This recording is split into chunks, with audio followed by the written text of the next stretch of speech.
त्या रात्री नाथबाबा माझ्यासमोर प्रकट झाले. ती रात्र खूप शांत होती. आकाशात चंद्र होता, पण माझ्या मनात मात्र खूप अंधार होता.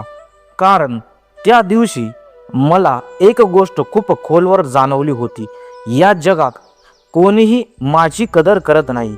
मी सर्वांसाठी चांगले केले, लोकांनी मदत केली, सर्वांच्या दुःखात उभा राहिलो, पण आज मीच एकटा पडलो होतो. त्या रात्री मी घराच्या छतावर बसलो होतो. डोळ्यात पाणी होतं आणि मी आकाशाकडे पाहून हळूच म्हणालो, नाथ बाबा, जर तुम्ही खरेच असाल तर मला एखादा मार्ग दाखवा. अचानक थंड वारा वाहू लागला आणि मला असं वाटलं जणू माझ्या मागे कोणीतरी उभे आहे. माझ्या हृदयात जोरात धडधडू लागले. मी हळूहळू मागे वळून पाहिलं आणि जे पाहिले ते पाहून माझे डोळे आश्चर्याने मोठे झाले. माझ्या समोर एक तेजस्वी योगी उभे होते. त्यांच्या डोळ्यात विलक्षण शांतता होती आणि त्यांच्या ओठावर हलकं स्मित होतं. ते म्हणाले, घाबरू नकोस, मीच आहे. माझ्या तोंडातून शब्दच निघत नव्हते. मी हळूच विचारलं, तुम्ही कोण? ते हसले आणि म्हणाले, ज्याला तू आता हाक मारलीस तोच.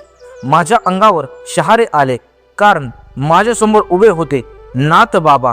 मी लगेच त्यांच्या चरणी बसलो आणि रडत रडत विचारलं, बाबा, मी इतकं चांगलं करतो, मग लोक माझी कदर का करत नाहीत? नाथ बाबा शांतपणे माझ्याकडे पाहू लागले आणि मग हळू आवाजात म्हणाले, कारण अजून तुझी वेळ आलेली नाही. मी आश्चर्याने त्यांच्याकडे पाहत राहिलो. ते पुढे म्हणाले, लक्षात ठेव, जे लोक मोठं काही करणार असतात त्यांची परीक्षा आधी घेतली जाते. तुझ्या आयुष्यात जे दुःख आहे ती शिक्षा नाहीये, ती तयारी आहे.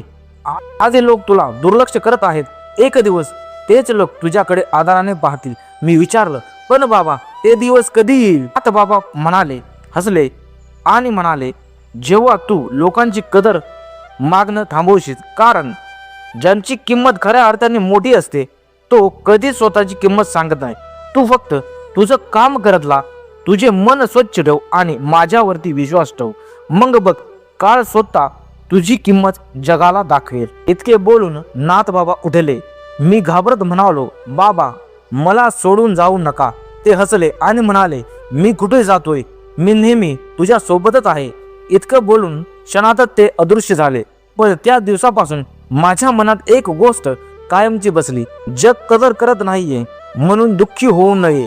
कारण जेव्हा नाथांचा हात पाठीशी असतो तेव्हा वेळ स्वतः माणसाची किंमत जगाला दाखवते.